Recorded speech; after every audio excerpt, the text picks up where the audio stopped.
In this video, you'll learn how to transfer cryptocurrencies from the Earn wallet to your spot wallet on Binance. The process involves redeeming your assets and ensuring they are available for trading or withdrawal, which is essential for managing your cryptocurrency efficiently. Begin by navigating to the Binance website and signing into your account. Once logged in, locate the wallets option in the main menu. Click on it to access the various wallet types available.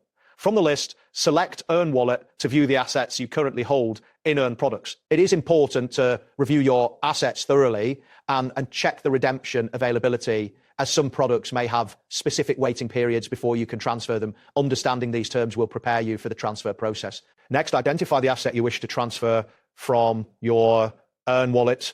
Look for the option labeled Redeem or Transfer and click on it. A prompt will appear allowing you to select Spot Wallet as the destination for your funds. After choosing the Spot Wallet, you will need to confirm the amount you wish to redeem. Be sure to review the processing time associated with the redemption, as this can vary. Once you have confirmed all details, submit your redemption request. This action initiates the movement of funds from your Earn Wallet to your Spot Wallet. After submitting the redemption request, it is essential to wait for the completion of the process. During this time, you may see a loading indicator or confirmation message on the screen. Once the redemption is complete, navigate back to your wallet section and check your Spot Wallet balance. This step is crucial to ensure that the funds have successfully transferred. It is advisable to save any redemption records for your reference. With the funds now in your Spot Wallet, you can utilize them for trading or initiate a withdrawal if needed.